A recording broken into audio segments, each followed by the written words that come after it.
और इनके बड़े सहूलतकार भी जाएंगे। और जो ये प्लान बनाकर बैठे हुए हैं कि एक्सटेंशन वाला मामला होगा तो वो कान खोल के सुन ले, ना तो हम एक्सटेंशन होने देंगे। से पाकिस्तान के मुख्तदिर हल्के पाकिस्तान को खाना जंगी की तरफ लेकर जाना चाह रहे हैं। एक तरफ से आज बनू में जिस तरीके से फायरिंग हुई है और बेगुनाह लोगों को शहीद किया गया है जो सिर्फ अमन के लिए खड़े हुए थे, क्योंकि वो अपने इलाके में अमन और खुशहाल जिंदगी गुजारना चाहते हैं। जिस तरीके से 11 अक्टूबर को पश्तून अदालत लगने की बात हो रही है, मेरे बलोच बहन भाई बलोचिस्तान में निकले हुए हैं, यहाँ पे एडहॉक जजेस लगाए जा रहे हैं। ये बहुत प्लान तरीके से पाकिस्तान को खाना जंगी की तरफ लेकर जाना चाहते हैं। आज जो लॉयर्स यहाँ पे आए हैं, जो वकला बरादरी यहाँ पे आई है, जो बार की तंजीमें यहाँ पे आई है, वो सिर्फ इस बात का ऐलान करने के लिए आई है कि हम किसी भी सूरत पे एडहॉक जजेस नहीं मानेंगे। वकला बरादरी ने पिछले 9 सालों से एडहॉक जजेस की मुखालफत की है। आप जिसको मर्जी जज लाए, हाई कोर्ट के सीनियर जजेस बैठे हुए हैं, उनकी एवेल्युएशन करें और उनको लेकर आए सुप्रीम कोर्ट, और अगर फिर सीटें बचती हैं तो एडहॉक जजेस ले आए, हमें कोई मसला नहीं है। लेकिन अगर काजी फाइजीसा साहब अपने टेन्योर के आखिरी हफ्ते में एडहॉक जजेस लाकर अपनी जो उनकी नंबर गेम खत्म हो गई है और उनकी जो वैल्यू खत्म हो गई है उसको रिटेन कराना चाहते हैं, तो ये हम किसी भी सूरत नहीं मानेंगे। ये प्रॉपर बाकायदा प्लान तरीके से लेकर आना चाहते हैं ताकि काजी फाइजी साहब अपनी मेजॉरिटी लाए। वो अपनी निजी महफिलों में कहते थे कि मैं एडहॉक जजेस ला रहा हूँ और फिर मेरी एक्सटेंशन होगी और 3 साल तक मैं बराजमान रहूंगा, तो ऐसा नहीं हो सकता जी। हम पाकिस्तान में आईन की और कानून की सरबुलंदी चाहते हैं। हम चाहते हैं कि अदलिया आजाद हो। इस वक्त ये मुल्क दलदल में फंसा हुआ है, लोग रुल रहे हैं, बिजली और गैस और पेट्रोल की कीमतें बढ़ रही हैं, लोगों के पास खाने को पैसे नहीं है और ये अपनी बादशाहत बचाने के दर पे हुए हैं। ये चाहते हैं कि पाकिस्तान की कौम चाहे भूखी नंगी मरे लेकिन इनकी बादशाहत कायम रहे। ऐसा तो नहीं होगा। हम ये 76 ईयर्स ऑफ हिस्ट्री की जो बादशाहत है ये अपनी आखिरी सांसें ले रही है। इंशाल्लाह पाकिस्तान में रूल ऑफ लॉ आएगा और जो सुप्रीम कोर्ट पे काला साया छाया हुआ है पिछले 1 साल से, इंशाल्लाह ताला 1 आध महीने में ये खत्म हो जाएगा और फिर सुप्रीम कोर्ट इस मुल्क में रूल ऑफ लॉ और आइन की सरबुलंदी लेकर आए। खान साहब ने 2 वाज़ेह पैगाम दिए।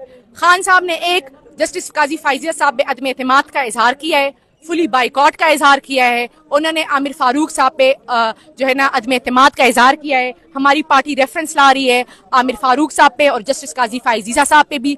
और जो जंग ये ऑपरेशन की बात हो रही है तो इन्होंने जो बात की थी अज़्म इस्तेहकाम की, इन्होंने ऑपरेशन का लफ्ज यूज नहीं किया था। और जब ख्वाजा आसिफ साहब धीमे धीमे लहजों में ऑपरेशन की बातें करने लगी तो हमने भरपूर मुखालफत की है। हम अपने लोगों को आपकी डालरी जंग का ईंधन नहीं बनने देंगे। हम अमन पसंद लोग हैं, हम अमन चाहते हैं, हम अमन लेकर आएंगे। अगर आप इस मुल्क में अमन लेकर आना चाहते हैं तो अमन का सफेद परचम लहराए, इंसाफ का सफेद परचम लहराए, तो इस मुल्क में खुद ब खुद इस्तेहकाम आ जाएगा। किसी भी मुल्क में इंसाफ के बगैर इस्तेहकाम नहीं आता। देखें, बात यह है कि हम अमन चाहते हैं, हम पाकिस्तान को आज़ाद होता देखना चाहते हैं। जो 47 के अंदर कायद आज़म मोहम्मद अली जिन्ना ने आज़ाद तो किया, लेकिन आपने देखा कि हमारे मुल्क के अंदर वही सूरत हाल रही कि किसी न किसी का कब्जा रहा। तो हम आज़ादी के लिए निकले रहे हैं। हम जो एडहॉक जजेस सुप्रीम कोर्ट के अंदर लाए जा रहे हैं उनके खिलाफ निकले हैं, क्योंकि आइन का आर्टिकल 82 बड़ा क्लियर है। वो कहता है कि एडहॉक जजेस उस सूरत में हो सकते हैं जब कॉरम पूरा ना हो। तो यहाँ पर तो कॉरम पहले ही ऑलरेडी पूरा है। तो जब ऑलरेडी कॉरम पूरा है तो फिर सिर्फ और सिर्फ ये लाया इसलिए जा रहा था कि पाकिस्तान तरीके इंसाफ के ऊपर पाबंदी लगाने के लिए, पाकिस्तान तरीके इंसाफ के रहनुमाओं के ऊपर, खान साहब के ऊपर आर्टिकल 6 लगाने के लिए। तो ये जो इनकी साजिश थी इसको हमने नाकाम बनाना है और 2 को हमने भगाया। इंशाल्लाह ये 2 भी जाएंगे और इनके बड़े सहूलतकार भी जाएंगे। और जो ये प्लान बनाकर बैठे हुए हैं कि एक्सटेंशन वाला मामला होगा तो वो कान खोल के सुन ले, ना तो हम एक्सटेंशन होने देंगे। जो मुल्क है वो कानून के मुताबिक चलेगा, वो आइन के मुताबिक चलेगा। ये नहीं हो सकता कि किसी शख्स की मंशा के मुताबिक चले। ये नहीं हो सकता कि कोई एक आदमी जो है वो मुल्क को चलाए। मुल्क चलेगा तो कानून के मुताबिक चलेगा, आइन के मुताबिक चलेगा। इस वक्त आइन के ऊपर हमलावर जो हुए हैं उनके खिलाफ आर्टिकल 6 लगना चाहिए। जिन्होंने आइन तोड़ा है, जिन्होंने इलेक्शन मुकर्रर वक्त के ऊपर नहीं कराए, जिन्होंने सुप्रीम कोर्ट के ऊपर हमला किया, जिन्होंने रेड जोन हमले किए, जिन्होंने पाकिस्तान फौज को मुंबई हमलों के अंदर इन्वॉल्व होने का कहा, उनके ऊपर आर्टिकल 6 लगना चाहिए, उनके ऊपर बैन लगना चाहिए। कोई प्लान बनाकर बैठा हो, कोई सोच बनाकर बैठा हो कि पीटीआई के ऊपर पाबंदी लगा दी जाएगी, तो ये उनकी भूल है, ये उनकी भूल है। हम किसी सूरत ये पाबंदी क्या, ये पाबंदी की जो बात करने वाले हैं वो बात करने वाले डगमगा गए हैं। कोई कहता है जी अभी हमने फैसला करना है, अभी हमारी हतमी राय नहीं।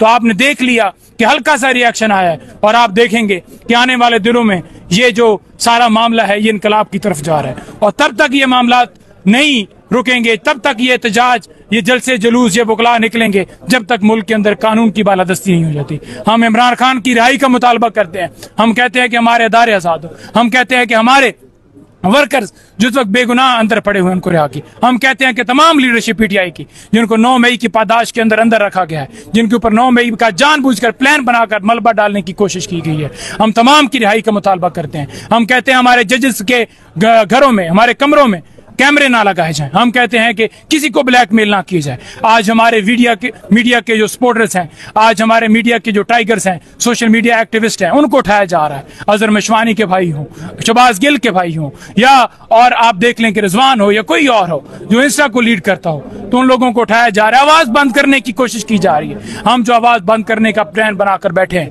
हम उनको किसी सूरत ये प्लान उनका कामयाब नहीं होने देंगे। और इंशाअल्लाह ताला ये जंग जो है ये जारी रहेगी जब तक इस जिस्म के अंदर जान है, जब तक इस जिस्म के अंदर खून का कतरा है। ये खून के आखिरी कतरे तक ये जंग जारी रहेगी, और ये जंग कभी अब थम नहीं सकती जब तक मुल्क के अंदर कानून की बालादस्ती नहीं हो जाती। डाक जजेस इसलिए लाना चाहते हैं क्योंकि 8-5 से फैसला पाकिस्तान तहरीक इंसाफ के हक में आया।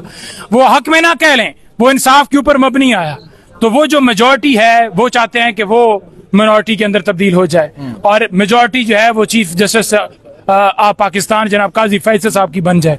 और वो चाहते हैं कि जो 8 है उनके पास 5 है, तो वो 5 से 9 हो जाए और ये 8 बरकरार रहे।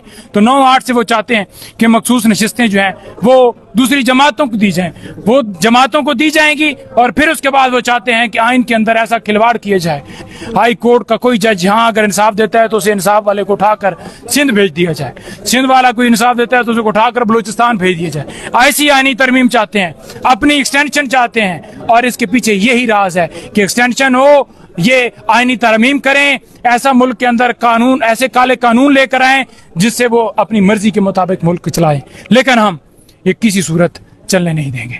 हम ये जो प्रोग्राम बनाकर बैठे हुए हैं, 2 बाकी रह गए, इंशाल्लाह वो भी जाएंगे, और काजी फैसल साहब को भी जाना होगा। क्योंकि जो जज इंसाफ की कुर्सी के ऊपर बैठकर इंसाफ नहीं दे सकता तो उसे घर जाना चाहिए।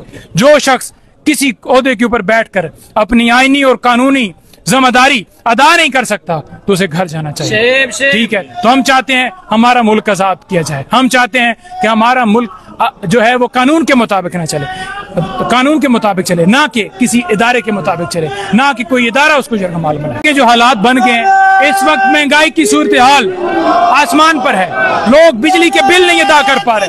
पेट्रोल आप देख लें कि 300 पर पहुंच गया, डीजल की कीमतें देख लें, खाने पीने की चीजें की कीमतें की चीजें देख लें, आप देख लें कि महंगाई कहाँ अरूज पर चली गई है। और आप देख लें कि सिक्योरिटी के जो हालात हैं वो मुल्क में कहाँ पर, ना मुआशी इस्तेकाम है, ना सिक्योरिटी के हवाले से कोई यहाँ पर मुस्तकाम। आज चाइना कह रहा है कि आपके अंदर तो कोई इस्तेकाम है ही नहीं, तो ये इस्तेकाम ऑपरेशन का नाम देकर कि जनाब केपी में ऑपरेशन कर दिया जाए। पहली बात तो यह है कि बॉर्डर्स के ऊपर जाएं, वहां पर सिक्योरिटी टाइट करें, वहां पर कोई दहशतगर्द ना आए, आप अपनी पॉलिसियां ठीक करें। अफगानिस्तान के लोगों को ठुड्डे मारकर आपने निकाला है, इमरान खान ने उनसे बात की, मुफाहमत की बात की, आपने देखा कोई ड्रोन हुआ, आपने देखा कोई अटैक हुआ। ये चाहते हैं कि अफगानिस्तान के अंदर अटैक किए जाए, फिर उधर से वो क्या फूल फेंकेंगे। तो उनकी पॉलिसियां अमेरिका के साथ मिली हुई है, ये अमेरिका की पॉलिसियों पर चलते हैं। हम चाहते हैं कि मुल्क जो है वो आवाम के मुताबिक चले, कानून के मुताबिक चले।